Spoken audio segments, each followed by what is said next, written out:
It used to be that you deferred to the boss.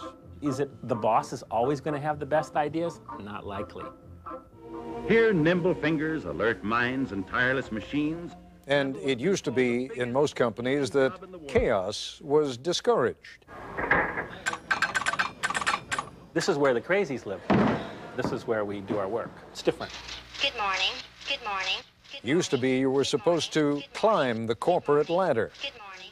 Status is who comes up with the best ideas, not who's the oldest, not who's been with the company longest, not who has that biggest title.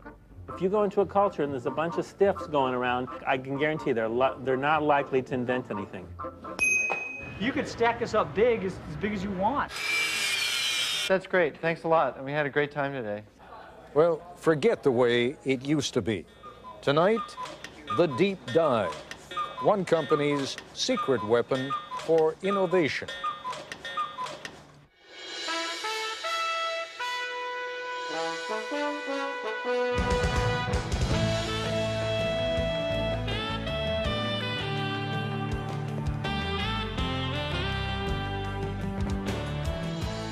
A lot further along in this broadcast, near the end as a matter of fact, you will hear one of the central characters suggest that we look around.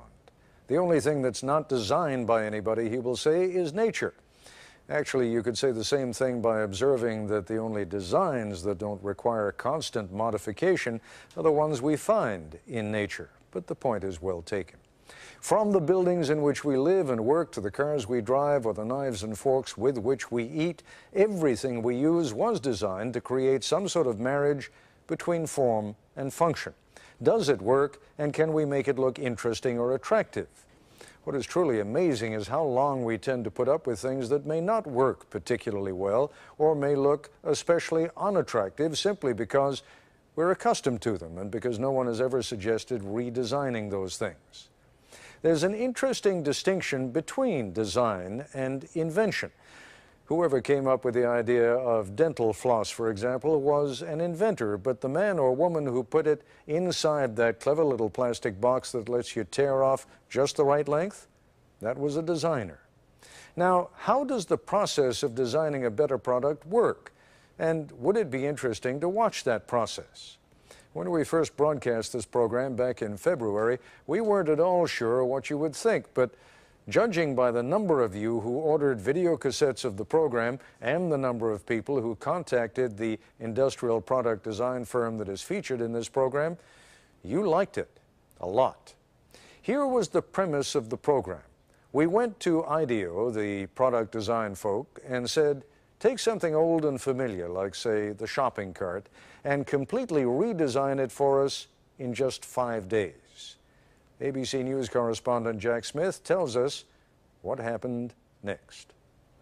9 in the morning, day one, and these people have a deadline to meet. So welcome to the kickoff of the shopping cart project. This is Palo Alto, California, in the heart of Silicon Valley, and these are designers at IDEO, probably the most influential product development firm in the world. Designers are the reason TVs have square screens, chairs 4 legs, and toothbrushes nowadays those squishy handles. In fact, it was IDEO that designed those squishy handles. IDEO has designed everything from high-tech medical equipment to the 25-foot mechanical whale in the movie Free Willy and the first computer mouse for Apple. Smith ski goggles, Nike sunglasses, NEC computer screens. Hundreds of products we take for granted. This is called the Neat Squeeze toothpaste tube, which... You invented that. The man who runs IDEO is Dave Kelly, a Stanford engineering professor with a Groucho Marx mustache, a dad of genius, and an approach to innovation that usually works. Well, thank you, Fred. But not always. Thanks a lot. I can show you some products that failed. Came up with this idea called monster shoes, where you take these little monsters and lace them into your shoes, like this. And we built a bunch of them, and I didn't want those either. So. Mostly what IDEO designs, though, does work, and it works very well. Dave and his design teams create about 90 new products every year. The point is that we're not actually experts at any given area. You know, we're kind of experts on the process of how you design stuff. So we don't care if you give us a toothbrush, a toothpaste tube, a tractor, a space shuttle, you know, a chair, it's all the same to us. We want to figure out how to innovate by using our process, applying it. And so for the next 5 days, the team will apply that process to bringing the supermarket shopping cart into the 21st century. I think first we should maybe all acknowledge that it's kind of insane to do an entire project in a week. Project leader is Peter Skillman, a 35-year-old Stanford engineer. Project leader because he's good with groups, not because of seniority. He's only been at IDEO for 6 years. The rest of the team is eclectic, but that's typical here. Whitney Mortimer, Harvard MBA. Peter Coughlin, linguist. Tom Kelly, Dave's brother, marketing expert. Jane Fulton-Suri, psychologist. Alex Kazaks, 26, a biology major, who's turned down medical school 3 times because he's having too much fun at IDEO. Kids climbing up and doing this. Kids do that? Safety emerges early as an important issue. 22,000 child injuries a year, and so they're hospitalized injuries. I mean, there are many others. Not just reported in the store, you actually have to go to the that's emergency room. hospitalized, Wow. right. And theft. It turns out a lot of carts are stolen. You know, what is the average life of a cart? Does it last 2 years, 5 years, 10 years? And how big is this theft thing? 10 a.m. As the team works, it becomes clear there are no titles here, no permanent assignments. And the other side says, gives us a lot of help, says, be safe. Everyone appears to be equal, and they love to mock corporate America. I'll give you status. I'll give you a big red ball on a post, and that says you're a big guy. If you got a ball, you're a senior vice president. You know, what do I care? The desk, the red ball, it's all the same. In a very innovative culture, you can't have a kind of hierarchy of here's the boss and the next person down, the next person down, the next person down, because it's impossible that the boss is the one who's had the insightful experience with shopping carts. It's just not possible. According to Kelly, even employees who merely listen to the boss don't add that much either. So you gotta hire people who don't listen to you, and that, I don't think corporate America wants to hear that right yet.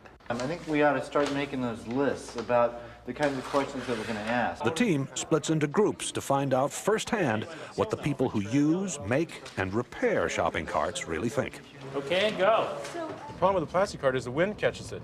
Yeah. And these things have been clocked at 35 across the parking lot. Oh, man, that's actually a pretty good point.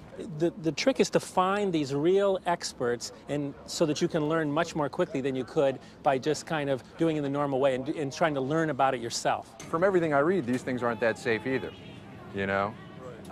So probably the seat itself is going to have to be redesigned. What you're seeing here is the kind of social science, like anthropologists, you know, like you go and study tribes.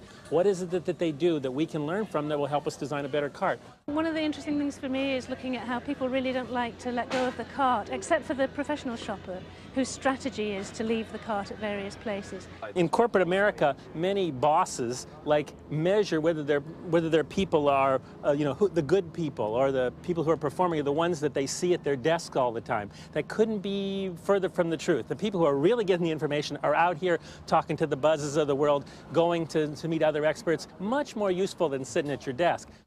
3:30 in the afternoon, and the group is back at IDEO. There is no let-up. Each team is going to demonstrate and communicate and share everything that they've learned today. People went off in the 4 corners of the earth and are coming back with the golden keys to innovation. A shopping cart has been clocked at 35 miles an hour traveling through a parking lot in the wind. We were in the store, 2 hours, and it was truly frightening just to see the kind of stuff going on. You ought to designate some people to make damn sure that the store owner's point of view is represented. After 9 straight hours, the team is tired. They call it a day. So, everybody cool? Well, that's great. Thanks a lot. We had a great time today. Yeah.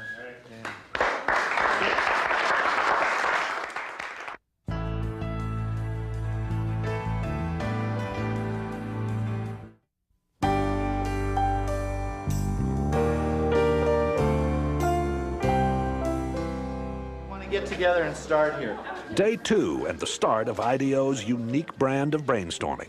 They call it a deep dive, a sort of total immersion in the problem at hand. IDEO's mantra for innovation is written everywhere. One conversation at a time. Stay focused. Encourage wild ideas. Defer judgment. Build on the ideas of others. That's the hardest thing for people to do, is to restrain themselves from criticizing an idea. So if anybody starts to nail an idea, they get the bell, you know. The deep dive begins, and for the next few hours, the ideas pour out and are posted on the walls. Oh, the blind, the privacy blind. Like when you're buying 6 cases of condoms, no one sees. Nesting is, it sort of has to nest. If it doesn't nest, we don't have a solution. How about Velcro pants and Velcro seats for the kids, and you just drop them down on there? And like Velcro seats? Velcro pants for kids? Yeah, see, you have to have some wild ideas. If then you build on those wild ideas, and they end up being better ideas than if you said, if everybody only came up with sane things, you know, kind of appropriate things, you'd never like have any points to take off to build a really innovative idea. It's organized chaos. Organized chaos. It's not organized. What it is it's focused chaos. By 11 a.m., the group begins narrowing down the hundreds of ideas written or drawn on the walls. How? By voting for them. Vote with your Post-it, not with an idea that's cool, but with an idea that's cool and buildable. If it's too far out there and it can't be built in a day, then I don't think we should vote on it. Why not have you be the judge? You're the boss. Because I'm going to be wrong. It's the team that's able to really judge with the best ideas. Otherwise, ideas wouldn't come out? That's right. Enlightened trial and error succeeds over the planning of lone genius. Enlightened trial and error succeeds over the planning of the lone genius. If anything sums up IDEO's approach, that is it. That and the focused chaos that seems to go with it. I take a point of view, I call it the sport utility vehicle cart. It is noon. Worried that the team is drifting, what can only be called a group of self-appointed adults under Dave Kelly holds an informal side session. We don't want to tell them what to build, or else we take away the benefit of the whole thing, right? What needs should they optimize their solution to? Yes. The purpose is to refocus the deep dive. Maybe we arbitrarily say we could do 5 teams. 4 or 5 teams. 4 or 5 teams, and we give each team a need area. Hey, can we grab everybody over to the wall here? There has to be a command decision. It becomes very autocratic for a very short period of time in defining what things people are going to work on. Like it or not, the team is told it will split into groups to build mock-ups, covering 4 areas of concern that have been identified. Shopping, safety, checkout, and finding what you're looking for. I noticed that toward the end of the process, the adults took over. Yeah, that's because we have no choice but to stop that cycle. I mean, there's if you don't work under time constraints, you could never get anything done because it's a messy process and go on forever. While the team starts building prototypes, Dave Kelly takes me on a tour of the rest of IDEO. What's happening in here is that's a client meeting. That's a first client meeting. That's the first time we met with the client. So we haven't trained them yet. If we took them straight from there into a room where music was blaring and everybody was throwing Nerf darts at each other, that would be a little hard to take. You know, so we're warming them up. But this is where the crazies live. This is where we do our work. It's different. You can tell whether a place is playful in about the first 15 minutes as you walk down the hall. Being playful is of huge importance for being innovative. I mean, if you go into a culture and there's a bunch of stiffs going around, I can guarantee they're not likely to invent anything. Invent anything like this futuristic-looking instrument for kids. So no matter what you do with that thing, you always sound great. You always sound good. You have to make it so that this can happen. Whoa, it didn't break. No, it didn't break. There's a whole department at IDEO devoted to toys. Turns out to be one of its most profitable areas. Fun, too. So it got these little wings, and no matter what you do, if I get in trouble here, it's always a spiral. At IDEO, they found that fresh ideas come faster in a fun place. Not only is the furniture on wheels to suit the needs of the moment, but people are encouraged actually to build their own work areas. And they were designing this space, and they said to me, you know, we'd like to have, you know, $4,000 extra in our budget for a DC-3 wing. And I said, DC, you have to have that? And they said, yeah, they have to have it. So that's a DC-3 wing. Piece of a DC-3 wing, yeah. And that's just decor. That's decor. That's ambiance. You know, that says we're weird, and we're proud of it. Umbrellas on the ceiling to shade computer screens from direct sunlight. And bicycles on ropes to prevent clutter. The first guy who hung a bike up on a thing, he didn't come to me and ask me. He didn't ask some facilities person was okay. He tried it. And then, like, he waited and see if anybody complained. If nobody complained, another guy hung a bike up. And pretty soon, everybody's got their bikes up and nobody's complained, right? So it's that whole thing of trying stuff and ask forgiveness, you know, instead of asking permission, is the way people come up with new ideas. IDEO has such a reputation for innovation that client companies are increasingly asking Dave not just for new products, but also to remake their corporate cultures. You may be looking at the workplace of the future here.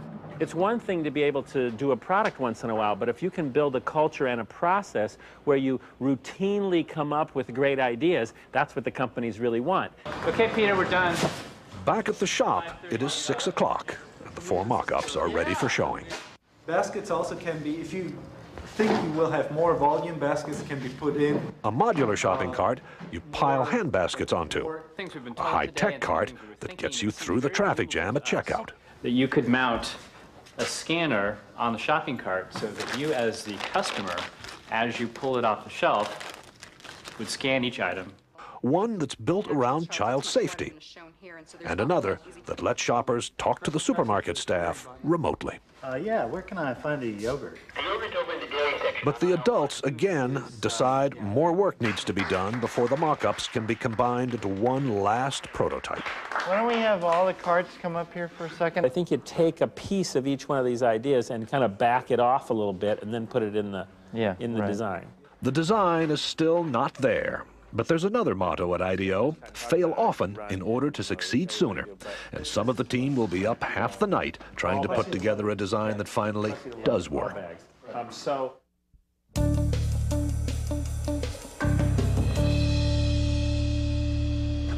It is day 5, and Dave Kelly has no idea what the final cart looks like. Only the team does. If they kind of got their heads down, they don't look at me, I'm nervous. You know, if they say, wait till you see it, then I know we're in good shape. So I'm getting wait until you see it. I think that'll be good. There it is! There it is! So we took the best elements out of each prototype, designed this entire cart in a day, and then this cart was fabricated in a day with an amazing team of people in our machine shop pulling this off, working in shifts throughout the night. Wow, I'm impressed. So are we. The cart, which is designed to cost about the same as today's carts, is different in every other way. Hand baskets that stack in a metal frame, and major improvements for all. You just lift the handle up, you drop the, put the children in, and then you can close the handle right over them, and they instantly have some little bit of a work surface that they can play with. What do you think? Well, I'm very proud of the team. I think it's great. Does this work for you? Works for me great. Yeah. It's also beautiful. I mean, let's, take it over to a local supermarket and see what they say.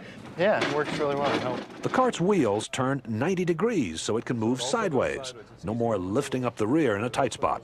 And you shop in a totally different way. Rather than taking your cart everywhere you go in the store, through a crowded store like this, much more efficient to take a small basket, rush around to where the particular shelves are, and come back and put them back. Put them here, and treat this as like a center for your shopping. And with a high-tech scanner, so that in the future you skip the checkout traffic jam. Here's how you would scan an item. You'd reach over and pick up anything like the salad dressing, and I would scan it, and if I want to accept that item, I would just press plus and then drop it in my basket. Because stores don't yet have those high-tech scanners the team designed, checking out today means doing it the old-fashioned way. But the bags are hung on hooks on the cart's frame. Remember, there is no basket here. Why get rid of the big basket? The basket is tyranny. The basket is tyranny because it's not really needed. If all your stuff ends up in bags, why need the basket in the first place? Talk to me about theft. There's no value in this cart without the basket because you can't carry anything in it. It's useless to anybody. You can't use it as a barbecue. So it's not going to get stolen. That's right. So this ought to appeal to store owners then. Yes. I love it. I think it looks great. At Yeah. first, I was a little shocked, but I think you have some fantastic ideas here. It needs a little refining, but I think that it's great. I mean, we would want them. It makes us feel great. And she also gave us some really good comments about how we can make this thing better. Just wherever you are, look around. The only thing that's not designed by somebody is nature. So the trees are not designed by us, but everything you see, every light fitting, every flower vase, every scale, every stand for fruit, everything is designed, has to go through this kind of process. And they can do a better